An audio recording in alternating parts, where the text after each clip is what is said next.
மகாபிரியாவோட ஒவ்வொரு மாடல் ஒவ்வொரு வயசுல ரொம்ப அருமையான ஆர்ட் நல்லா அழகாக பண்ணியிருக்காங்க.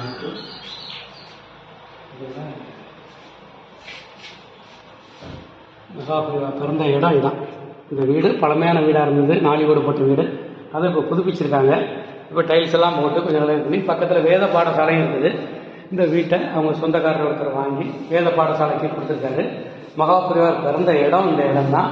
மகாபிரியாவோட அப்பாவும் அம்மாவும், மகாலட்சுமி அம்மா அவங்க பேர், அப்பா அம்மா.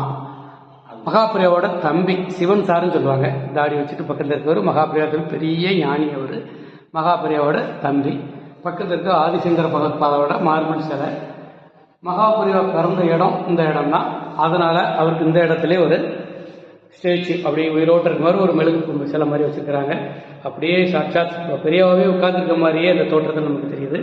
மகாபிரியாவோட பஞ்சலோக விக்கிரகம் இது.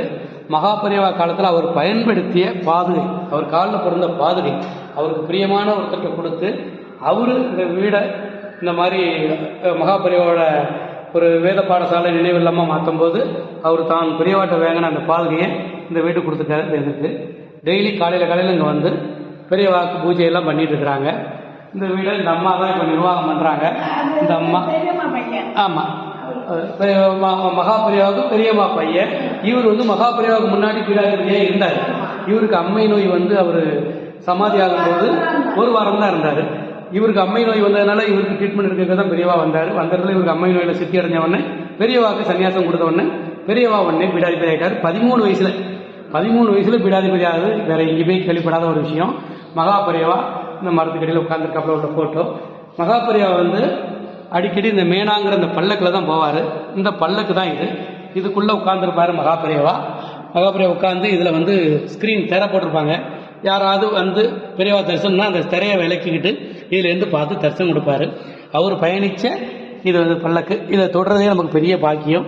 இன்னைக்கு இந்த இது நமக்கு பெரிய பாக்கியம். பூர்வ ஜென்ம ஒரு சுகிருது, அந்த மாதிரி பூர்வ ஜென்ம புண்ணியம் இருந்தால் தான் ஏதாவது கிடைக்கும். இன்னைக்கு அது நமக்கு கிடைச்சிருக்கு. பக்கத்தில் நிற்கிற இந்த அம்மா வந்து இவங்களுக்கு வயசு இப்போ 80 வயசுக்கு மேலே. இவங்க வந்து 15 வயசாக இருக்கும்போது பெரியவாக்கு 50 வயசுக்கு மேலேன்னு சொல்கிறாங்க. 50 வயசுக்கு மேலே பெரியவா இருக்கும்போது இவங்க 15 வயசுல இதே ஊரில் பெரியவா பார்த்துட்டாங்க. பெரியவா சுற்றி அடைஞ்சோடனே இப்போ இந்த வீடெல்லாம் பார்த்துட்டு பொறுப்பாக பார்த்துக்கிட்டாங்க. இந்த அம்மா ஒவ்வொரு முறை வரும்போதும் பெரியவா பற்றி கதையெல்லாம் எனக்கு சொல்லுவாங்க. நல்ல பழக்கம். இந்த வீடெல்லாம் மெயின்டைன் பண்ணுறதுல இவங்களோட பங்கு ரொம்ப ரொம்ப முக்கியமான பங்கு. எனவே நம்ம பகுதியிலிருந்து வரக்கூடிய ஒவ்வொரு பக்தர்களும் கும்பகோணம், தஞ்சாவூர், திருவையார் பக்கம் வந்தீங்கன்னா அவசியம் இந்த ஈச்சங்குடிங்கிற கிராமத்துக்கு கட்டாயம் வந்து மகாபிரியாவோட அம்மா ஊர் மகாலட்சுமி அம்மா ஊர் இது. மகாபிரியா பிறந்த கிரகம். ஆக இதுல வந்து மகாபிரியா பாதஸ்பரிசப்பட்ட இந்த புண்ணிய பூமியில உங்களோட பாதமும் பட்டு நீங்க புனிதர்களாக வேணும்னு கேட்டுக்கிறேன். தென்காசி வெங்கடேஷ்.